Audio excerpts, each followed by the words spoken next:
Bonjour, c'est Eric de chez webminute.net.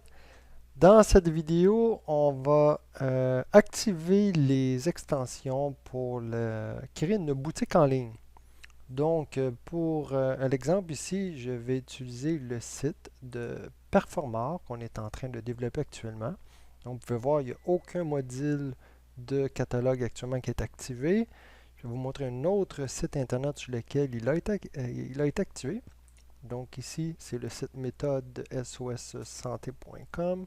Donc on peut voir ici la boutique. Donc les modules, on a le panier d'achat qui va effectivement afficher tous les produits qu'on va acheter à notre panier et le module de catégorie de produits qui affiche toutes les catégories avec le nombre de produits qu'on trouve dans chacun des catégories.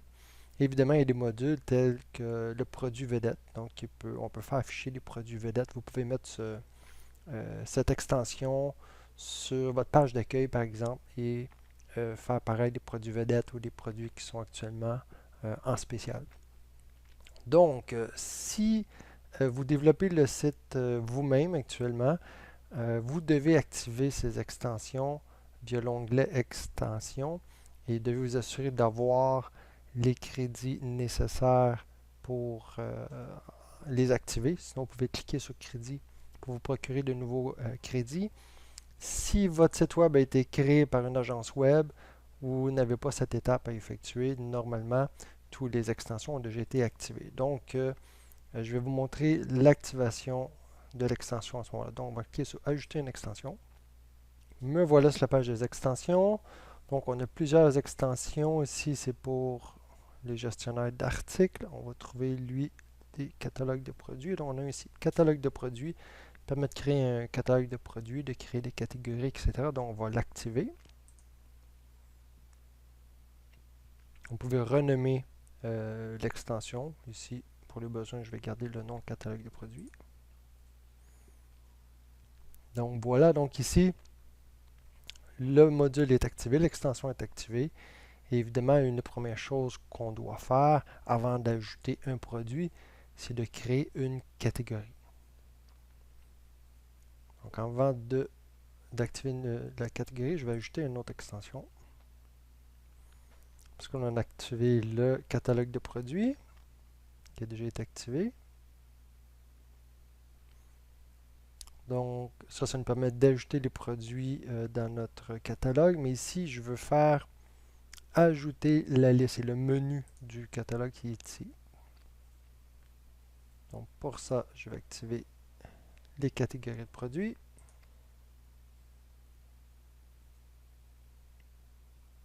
Donc, même chose ici pour les besoins, je vais garder le même nom. Sinon, par exemple, sur un autre site internet, au lieu de vendre des produits, ce sont des activités qu'ils vendent. Donc, on peut indiquer catégorie d'activité ou juste le mot catégorie. C'est comme vous le désirez. Ça peut être éditable ici. Donc, je vais ajouter l'extension. Donc, si par défaut, il m'emmène sur la mise en page. Parce que seulement si je vais sur la mise en page du site, j'ai absolument rien ici. J'ai aucune colonne à ma droite. Donc, si je reviens ici, j'ai aucune colonne. Et maintenant, si je fais catégorie de produits, je le glisse dans ma colonne de droite. Attendez, je vais y aller pour autant pour l'accueil, pour les pages. Donc, ça, c'est pour la page d'accueil. Et je vais faire la même chose pour les autres pages. Ça peut arriver pour certains besoins, comme ici. Le fameux menu catalogue est disponible ici sur la page boutique, mais si on va sur la page d'accueil, le menu catalogue n'est pas présent. OK?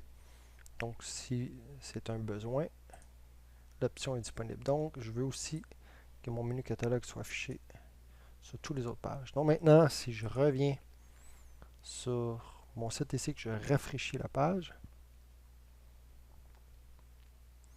donc voilà. Donc, j'ai mon module ici, qui est ici. Actuellement, j'ai aucune catégorie de produit qui est écrit. Donc, c'est pour ça que c'est vide, mais j'ai le titre. Comme si je reviens ici, j'ai ce titre ici qui apparaît. Au fur et à mesure que je vais ajouter des catégories, ils vont s'afficher en dessous.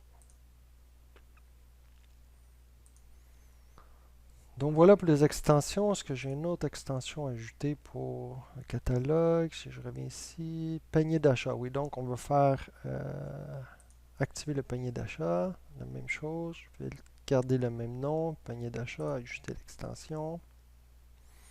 Et lui, donc tout dépend la mise en page de votre site internet. Par défaut, normalement, on va le placer juste en haut ici. Je vais dans les pages. On va essayer de le placer juste en haut. Même chose dans mon catalogue de produits. Si je suis dans un produit, je fais la même mise en page. Donc, panier d'achat, catégorie de produits. J'ai mon en-tête et menu. Donc, comme ici, on a le panier d'achat et catégorie de produits sont ici. Il y a certains sites web, on voit que le panier d'achat il est dans le haut du site. Ça peut être une autre option. Tout dépend de la mise en page de votre site web. Soit que vous pouvez le faire vous-même ou votre designer, votre agence web, va le placer au bon endroit qui va correspondre à la mise en page de votre site internet. Donc voilà, je crois que pour l'activation des extensions, pour le catalogue, c'est tout. Catalogue de produits, un catalogue de produits, panier d'achat. Oui, donc c'est tout pour cette vidéo. Donc actuellement, les extensions sont activées. Donc dans la prochaine vidéo, on va l'ajouter notre première catégorie. Donc, pour ce faire, il suffit d'aller dans l'extension. Et là, on a notre catalogue de produits qui est ici. Et on pourra ajouter, on a notre panier d'achat qui est ici. On pourra ensuite ajouter nos, nos catégories de produits. Là, j'en ai deux parce qu'il y en a un des deux que c'est le catalogue. Donc, c'est lui. Et que l'autre, ça se trouve être c'est les catégories. Donc, c'est ça. Donc, c'est catalogue et catégorie. Donc voilà, donc on se retrouve dans la prochaine vidéo dans laquelle je vais vous montrer comment créer les catégories et ensuite ajouter les produits.